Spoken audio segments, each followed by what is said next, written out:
You might not be able to tell just from looking at it, but Arcanum's actually been in development for quite some time, for about 3 years.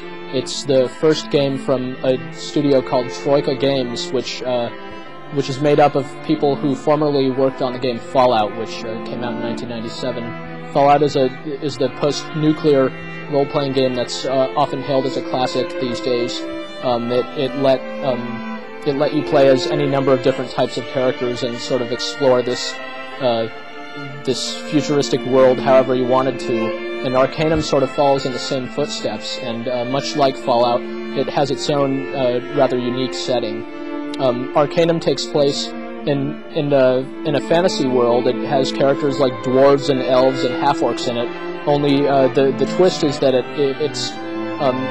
the game takes place during a sort of industrial revolution, much like America during the 1860s. So all of a sudden you have things like trains and muskets and light bulbs and electricity and so forth, and invading a world previously dominated by magic. So and in fact technology adversely affects sort of the magical properties of things. So there's a lot of strife in the world. People don't know what to make of technology and don't know what's going to happen with magic now that all this new stuff is around. So Arcanum has a great premise, only you wouldn't really know it just from looking at the game. It looks rather dated. The graphics really aren't one of the game's noteworthy aspects, and in fact, like the graphics, a lot of other aspects of the game really lack polish and don't show a lot of promise at a glance. The game's depth and its best qualities only really reveal themselves after you play it for not just a while, but sometimes even a long while. Similar to Fallout, in Arcanum you can create your character however you want. There are no preset character classes, but instead there's a skill system which you can use to custom tailor your character however you want. So you can have a dwarven gunslinger or like a halfling thief, or a half-ogre fighter or something like that. But you can also pick and choose from the different skills however you want. So whereas a half-ogre might be inherently good at just bashing people over the head, he can also learn some magic if you really develop him in that direction. So the system is very flexible and very open-ended in that way. And it's a little bit bewildering at first for that reason, but it's actually one of the more interesting aspects of the game and sort of the core of what the game is like, because depending on the sort of character you make, the sort of character you play, the entire game will seem different. Characters will respond to you differently depending on who you are and how you are. If you're an evil character, certain other characters may or may not join your party. If you're a thief and you can pick locks, you might be able to gain access to places where other characters can't get to. If you're really evil, you can go around killing people indiscriminately if you so choose. Arcanum really sort of lets you roam free in the world and do whatever you want. So Arcanum actually has a lot of depth and replay value that really isn't apparent when you play the game the first time through. It's a long game, even the first time you play it, and yet it really rewards the player who proceeds to then try lots of different combinations, try lots of different things. Actually, when you first play the game and you go through all its various areas, you'll find that a lot of these really look similar to one another, and a lot of the characters in the game aren't particularly memorable, and all the dialogue just appears as white text. It's a pretty basic game. Nothing about the game screams 2001 New Millennium or anything. It's a pretty traditional RPG. So the 3 years that went into it really does finally come across when you start to look at how the world changes depending on the character you are. Unfortunately, the combat in Arcanum is quite bad. You either have a real-time or a turn-based option, and neither of these works that well.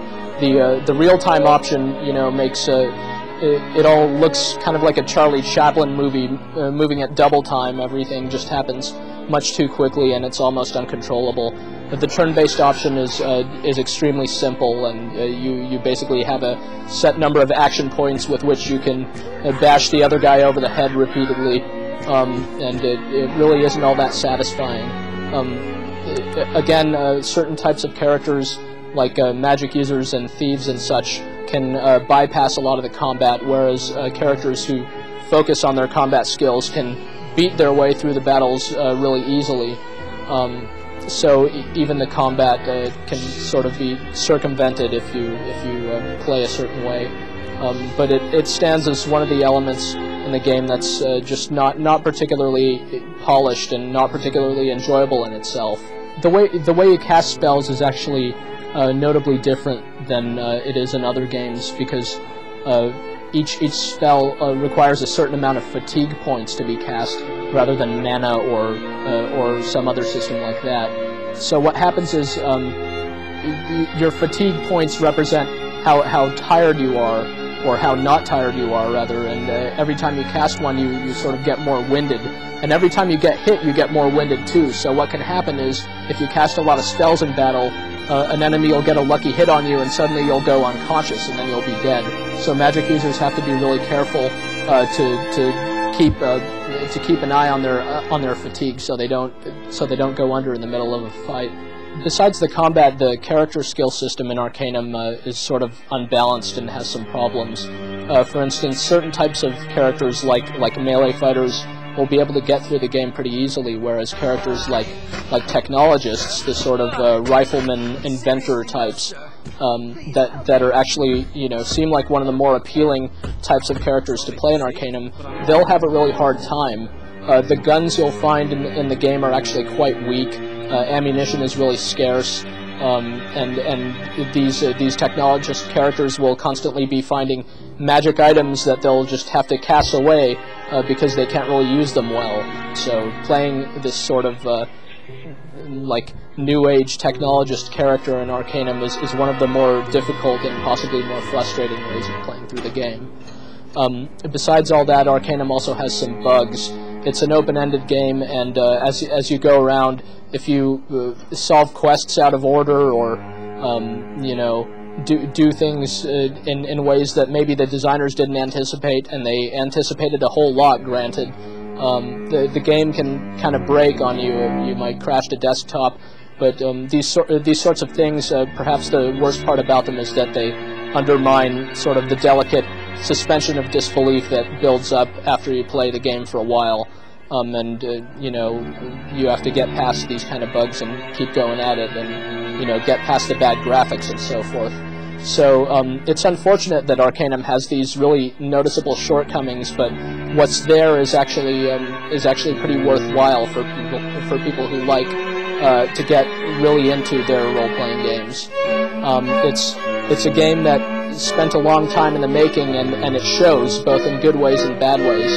And for people who have really enjoyed previous open-ended role-playing games like Fallout, or even older games like Daggerfall, I think they'll find a lot to like in Arcanum, as long as they let themselves get past some of its rough spots.